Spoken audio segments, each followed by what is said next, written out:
the first thing that you want to think about is controlling that hand that's on your head. Because if I have this and I have all this leverage and I'm moving this around and all that kind of stuff, it gets really hard to be able to orient yourself to where you can kind of start fighting back. I have you in a position where you can't really see well. If you can put your hand on my chest or around it, you know exactly where you need to go to be able to get to the face, to the throat, and all that kind of stuff. All right, so now I want to talk about hair grabs, and I'm going to go ahead and put this disclaimer out there first. Hair grabs, I think, suck.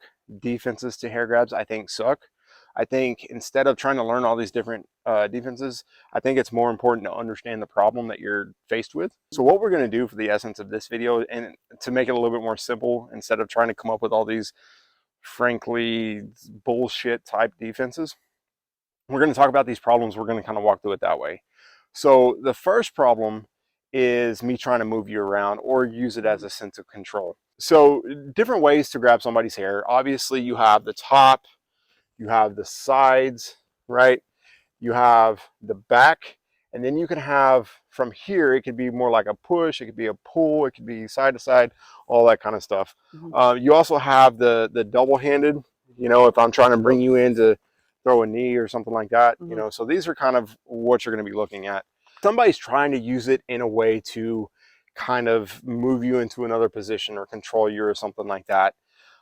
The first thing that you want to think about is controlling that hand that's on your head. Because if I have this and I have all this leverage and I'm moving this around and all that kind of stuff, it gets really hard to be able to orient yourself to where you can kind of start fighting back. So the first thing that you want to do is you want to kind of control that hand and try to keep me from exactly moving you around. And then from here, it's combative after combative after combative after combative. Well, what can you do if you have both hands? You use one hand. So if I use one hand, if you use one hand and you're controlling me and it's a lot better, you're already on the attack with this other hand, whether you're kicking, punching, all that kind of stuff. And it's one of those types of situations where you want to be as vicious as you can, because the goal is to get that hand off. Now, other systems like to teach like this cool little disarm and all this kind of stuff to get the hand off. You know, maybe there's some women out there that have faith in these. I don't. It comes down to high probability movements. If you do have two hands on this, your legs are absolutely free, right? And also, another thing that I want to kind of bring out, just because you have two hands on this doesn't mean that you can't protect yourself also. So if I have you here and you're controlling me, so now I want to hit you, right? You do have something that you can use. If I'm pulling you, right, this is the direction that I want you to go in, right? I'm not really expecting you to play along with it, right? So if I grab you and you go ahead and go for that control and you take that elbow, and as I'm pulling you, you drive it straight in, I would go into the throat or the face. The idea is to take that control back, right? Same thing with here. If I'm here, I would take 1 to 2 hands to that head. You could even work the leverage against the grab, which means that, yeah, exactly, you're dropping down a little bit. So that one's kind of like the Krav. Yeah, this one is kind of like the Krav one. They like to drive it all the way down to the ground. I don't like that, and the reason why is because the lower that you go, the more that allows me to get on top of you, and I don't like that. Not only that, but if you grab this and you go to drive your head down, and I throw that knee, I don't like that. So I would control, and then I would immediately start firing off shots. She's putting that leverage, exactly. She's putting that leverage against my wrist.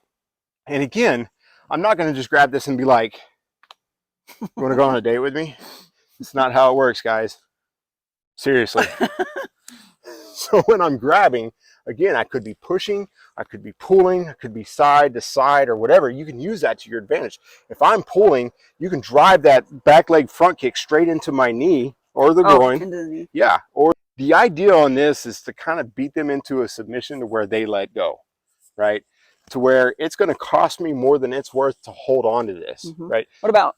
I would definitely go for that little nerd cluster off in there. Another thing that I want to bring up is potential improvised weapons, right? Okay.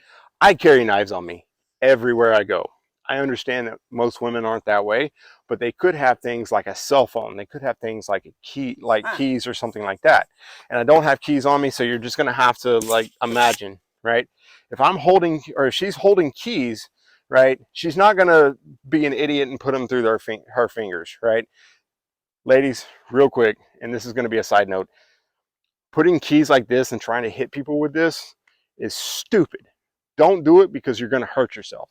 You can hold it like a hammer fist, or you can hold it like a forward grip, like you're holding a knife, right? So in this position, if I grab her, she's going to take that opposite hand and hold that control so I don't move her around as much. And she's going to take that weapon and she's going to start hitting vulnerable parts. She could hit me in the armpit. I wouldn't go for the ribs. I'd go for armpit. I'd go for eyes. Exactly. Because what's going to happen? Or like, exactly. As soon as something is going into my eyes. And again, this is kind of going back to that pekiti philosophy, right? I'm taking the hands and then I'm taking the eyes, right?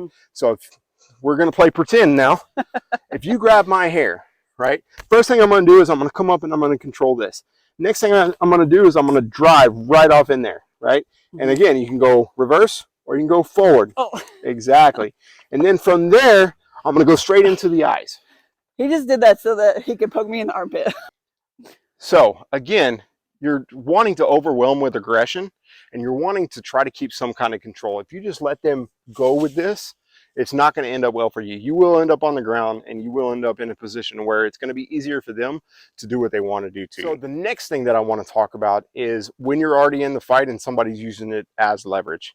There it becomes a little bit more dangerous because if you try to marry both hands into my head and I'm already pulling you down into the knee, you're actually making it easier for me, right?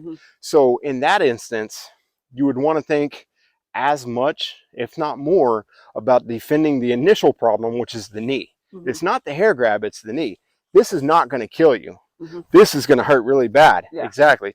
And that type, and we're going to use this as an example for me pulling you down into a knee. In that type of situation, she should take that hand up to the hair and then take that down. And the cool thing about this one is you can actually use the momentum of this to drive those fingers straight up into the throat or to the eyes. Like a right? microphone. Yep. So again, Go into the eyes. Again, if she's grabbing my hair and she's pulling me down for that knee, I'm going to take this here and then I'm going straight up to the face. And you can use this for the side. So if you turn sideways for me, if I'm here and I'm trying to take this around to a punch, I want you to take this hand that's closest to me and use that as a way to control. Nope. There you go. And as I'm taking this around, exactly from there, and then you're going to drive that hand straight into the face. Right there. Whenever I'm going to your face, am I trying to poke your eyes or I'm just trying to like push your face over? Or ideally, I would go for the eyes, but I went to a seminar with Roy Miller one time, and it was an infighting seminar. And if you ever get the chance to go to any of his type of stuff, you were there with me. Yeah. You definitely need to go. And one of the cool things that Roy was talking about is that when you're in these like in close type positions, say like a clinch, right? Or to where I can't see here. Instinctually, we know where different parts of the body are, right? So if I have you in a position where you can't really see well, if you can put your hand on my chest or around it, we're getting to the microphone now, or around it, you know exactly where you need to go to be able to get to the face, to the throat, and all that kind of stuff. So for some reason, play pretend again. If for some reason she's got me down and say, I've already defended the knee or whatever, I can actually come up to the chest and I know exactly where that throat is at. I don't like teaching specific set of techniques and stuff for hair grabs. And outside of telling you to go G.I. Jane and shaving your head all the way off. I thought that's actually what you were going to say at the beginning of the video. The best defense to hair grabs is shaving your head. I thought about it, but then I thought we probably wouldn't get a whole lot of likes if we did that. So, but aside from, you know, cutting your hair really short, it's a very real problem and it's a very real issue, and you have to have some type of answer for this. From a principle point of view, you have to control the issue that you're faced in, which is, you know, it could be potentially the hair grab. Depending on the situation, it could just be the hair grab and that I'm trying to drag you somewhere. You have to control that because that is what's causing the damage at the moment. And then you go from there. If for some reason I'm using this inside of a fight and I'm trying to throw elbows or I'm trying to throw knees or whatever, then you want to address those before you address the hair pull. But you have to be careful with this, because if you put all of your effort into, say I'm coming in with an elbow, and you put all of your effort into just defending the elbow and you're not doing anything about this up here, well, there's nothing that says that I can't pull you down into a knee or something like that, right? And that's why I said going with one hand control, one hand, you know, defend and attack. Yeah. And the final principle that you have to know on this is that when you are going through these hair grabs, Aggression is going to be your friend, right? Again, it's really hard to fight back against something that will not stop attacking you. Yeah. Part of it can come down to a timing thing. If I see you going to the hand or going to the hair, I'm already Yeah.